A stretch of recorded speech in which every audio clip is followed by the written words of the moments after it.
Flamengo vai criar estádio próprio. Torcida de volta aos estádios no próximo jogo. 1º de abril, como eu queria que isso tudo fosse real. Mauro Santana, meu amigo, estamos juntos para mais um vídeo aqui no canal Rafa Melo. Aqui embaixo, se você não é inscrito, clica aí no botão direito, se inscreve, ativa o sininho para receber todos os nossos vídeos. Rafa Melo 81 nossas redes. Assiste até o final para você não perder nenhum detalhe. Mauro, um excelente mês de abril. Que seja um mês de conquistas e vitórias e de muita saúde, não só pra gente, mas para todo mundo que está assistindo aqui no nosso canal o vídeo de hoje. Agora sim, vamos às informações verdadeiras. O Flamengo sofre o pior prejuízo da história por conta da pandemia.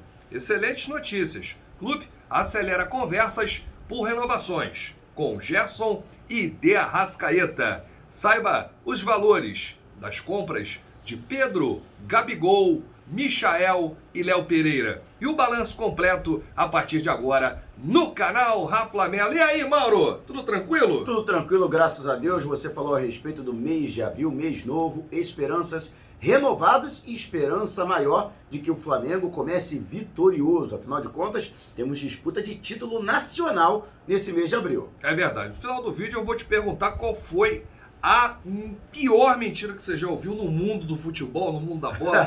Pode ser envolvido aí com o Flamengo, porque hoje é o dia da mentira e tem aí, rola sempre aquela brincadeira, né? Ô Mauro, olha aqui, falando de Arrascaeta e Gerson, pra mim é uma excelente notícia. O que o Arrascaeta jogou ontem, amigo, comeu a bola. O Gerson, sempre um dos melhores ali no meio campo. Pra mim é o melhor da posição no futebol sul-americano. A gente vai precisar muito dos craques rubro-negros na temporada de 2021. E o Flamengo já está acelerando as conversas com o staff do uruguaio, Arrascaeta, para renovar o seu contrato, pelo menos até o fim de 2024, aumentando a multa rescisória. A gente sabe que a multa rescisória do Arrascaeta hoje é de 40 milhões de euros, e aí você renovando, estendendo esse vínculo contratual, você aumenta, dá lá uma bonificação, um salário, um faz-me rir, né, para o atleta se sentir melhor, prestigiado e tudo mais, você aumenta a multa rescisória. O mesmo deve acontecer com o Gerson. As conversas já estão acontecendo no Negão, Mauro. É verdade. Agora, eu acho que o salário dele já é o terceiro maior salário do elenco, né? O jogador já foi bastante valorizado desde que chegou ao rubro-negro. Mas a verdade é que o Flamengo teme que o assédio do exterior, e o jogador nunca escondeu isso, ele tem sim vontade de um dia atuar na Europa, que isso possa tirá-lo. Teve aquele entreveiro durante o período de férias do elenco considerado principal, dos representantes do atleta e a diretoria rubro-negra, eles cobrando um carinho maior nesse sentido. Mas o Flamengo sim tem a intenção, principalmente, para aumentar o valor da multa e desencorajar, vamos dizer assim, os curiosos. Aqueles os clubes de, vamos dizer assim, praças mais periféricas, como é o caso de Oriente Médio ou então da MLS. Mas a verdade é que sim, o Flamengo quer manter o jogador por mais tempo. E o Gerson já é um desejo antigo.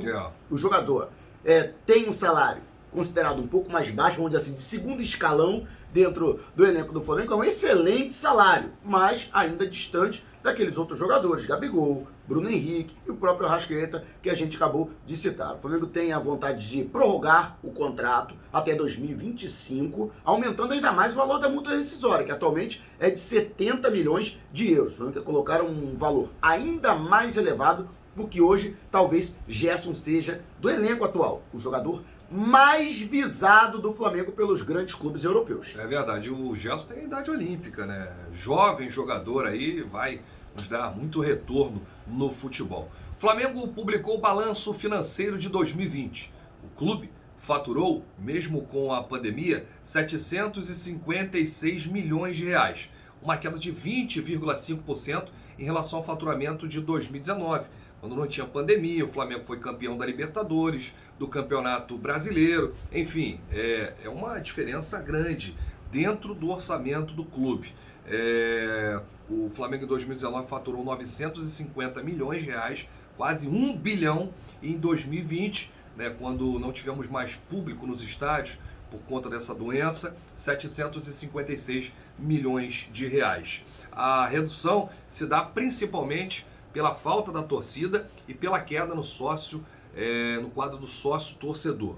Em carta, o presidente Rodolfo Landim apresentou aí as dificuldades da última temporada, mas ele garantiu que manteve em dia todas as obrigações trabalhistas, previdenciárias e fiscais, 41 milhões de reais no ano para o pagamento de impostos e encargos. O Flamengo, inclusive, chegou a pegar um empréstimo de 59,6 milhões de reais para fins de capital de giro, né, e cedeu garantias de contratos da TV Globo e também ao Banco BRB, o seu parceiro. Apesar da receita de 756 milhões de reais, Mauro, aí é que mora o X da questão. Um prejuízo histórico. Nunca na história do Clube de Regatas do Flamengo, o clube fechou aí com um déficit de 106,9 milhões no vermelho. Quase 107 milhões de reais de prejuízo. E olha que o Flamengo já passou por período de vacas magras e nem naquele período de crise financeira e administrações desastrosas, o Flamengo chegou a essa condição. Mas lógico que isso é muito reflexo do recuo das receitas, principalmente pelo fato do sócio-torcedor, que caiu de 125 mil sócios adimplentes no início de 2020 para o fechamento do ano em 50 mil, pouco mais de 50 mil sócios, um recuo avassalador, além da bilheteria. O Flamengo esperava arrecadar, se houvesse público durante todo o ano de 2020, 109 milhões de reais. E foram apenas arrecadados 22 milhões e 200 mil reais, aí quase 87 milhões de recuo de receita somente com bilheteria. E lógico que isso é reflexo direto nesses 106,9 milhões de reais. E lógico, nenhum clube vai passar desapercebido por conta da pandemia. A gente tem que levar em consideração que, além da questão que envolve a ausência de público nos estádios, o Flamengo perdeu patrocínios ao longo desse ano por conta justamente também da pandemia. E outra, o futebol ficou parado mais de 3 meses em que o Flamengo deixou de movimentar mídia, deixou de vender produtos e serviços. Parado, né? Ficou tudo parado. Agora, essa questão da queda no quadro de sócio-torcedor, eu não vou colocar a culpa aqui somente na pandemia, não. Agora é minha opinião, tá? Eu acho que é muita incompetência também do marketing do clube, não gerar um atrativo para o sócio-torcedor que está pagando sem ter nada, não tem um desconto, não tem nada, zero. Então eu acho que é mais por conta de incompetência também do marketing, criar mecanismos nessa parte de pandemia, enquanto o público não pode ir aos estádios. Enfim, então coloco tudo no mesmo barco. Agora, o balanço apresenta números impressionantes sobre compras no Flamengo. Os valores: Gabigol, Pedro, Michael e Léo Pereira. Vamos aqui primeiro Gabigol, que custou 90 milhões de reais, mais 6 milhões de reais em comissão. Ou seja, 96 milhões de reais custou o Gabigol aos cofres do Flamengo. E valeu a pena cada centavo, Mal. Isso aí com certeza é um jogador que dá retorno técnico ao Flamengo. E, inclusive, né, dentro do departamento financeiro, entende-se esse tipo de gasto não como uma dívida, mas como investimento. Você está trazendo um jogador que, além de poder ser negociado futuramente e até poder injetar dinheiro dentro do clube, com as suas boas atuações, ajuda o Flamengo a ganhar os jogos, conquistar títulos, trazer patrocinadores, até quando você tem um jogador do porte do Gabriel Barbosa, jogador de seleção brasileira, um jogador que tem uma penetração entre os jovens e as crianças muito grande, isso ajuda também a você atrair patrocínio e você vender os produtos do clube. E é retorno dentro e fora de campo, como o Mauro Santana colocou aqui. O Pedro custou aos cofres rubro-negros 88 milhões e 220 mil reais parcelados em 5 anos. Agora vem a preocupação maior, hein? O Michael, o Flamengo pagou o Goiás aí, ou pelo menos vai pagar, parcelado. Ainda está pagando, né? 33,9 milhões, mais 4,5 milhões de comissão, um total aí de 38,400 mil reais. 38 milhões e 400 mil reais somente no Michael. No Léo Pereira, no Atlético Paranaense, foram 30 milhões e 400 mil reais, mais 3 milhões e 800 mil reais de comissão, totalizando 34 milhões e 200 mil reais no Léo Pereira. Juntos, custaram 72 milhões e 600 mil reais ao Flamengo. Chama atenção o valor que foi pago pela dupla, porque eles ainda não corresponderam dentro de campo, né, Mauro? É verdade. Agora, a questão do investimento, né? Quando você investe, todo investimento ele tem uma certo, margem de errado, risco. né? Exatamente. Maior ou menor. E aí, imagina, por exemplo, o Flamengo contrata o Pedro se machuca Pois é. e fica 7, 8 meses parado, isola. É. Agora, pode acontecer.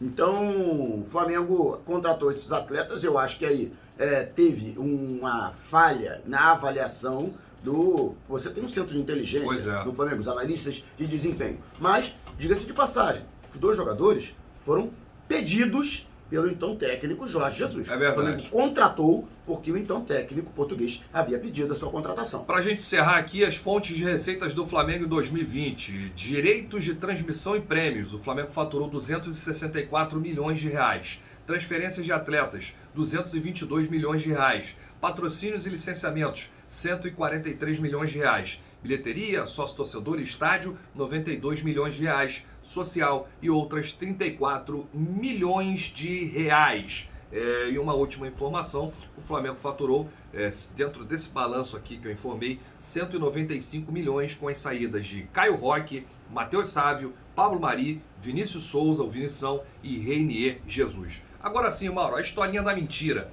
Pode ser alguma contratação que você, na época, nessa sua longa trajetória de cobrir, né, clubes de futebol, você que cobriu muito tempo o Flamengo, uma mentirinha que contaram. Olha, o Flamengo vai fechar o fulano, e na verdade não era nada daquilo, e que deu uma M na época. Você lembra de alguma situação dessa inusitada? Rapaz, tem também contratação que acontece e acaba virando um grande engodo, né? Eu posso botar aí a contratação do Guerreiro, que custou 40 milhões de reais ao Flamengo. Qual foi a maior mentira do Flamengo em termos de contratação?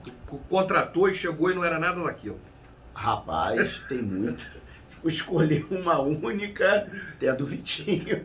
Não, assim, da história do Flamengo que eu lembro, recente, que eu acompanho o clube, eu acho que a maior mentira foi o Dario Conca. Rapaz, o Dario. Pra mim não tem. Aquele que foi sem nunca ter sido. Um ano no clube não jogou. Não jogou. Não deu prejuízo, porque no contrato que o Bandeira fez com ele foi por produtividade. Ele só receberia se jogasse. Mas, cara, ele veio com o status de Dario Conca do Fluminense, né? Sim, pra ser o camisa 10 do Flamengo. Chegou e nada pra mim. Foi a maior mentira que eu já ouvi no futebol em termos de Flamengo. Agora, teve Sambuesa, teve Mantuejo. Olha, o que mais teve foi de mentira nesse retrospecto recente do Flamengo. E você, torcedor? Qual a maior mentira que você já viu aí no futebol? Pode ser no futebol, no Flamengo. Deixa aí nos comentários, porque hoje é dia da mentira. Mas a gente só falou a verdade aqui. Valeu, Mauro. Grande abraço. Saudações rubro-negras. A qualquer momento a gente volta com novidades do nosso Mengão. Porque isso aqui é Flamengo.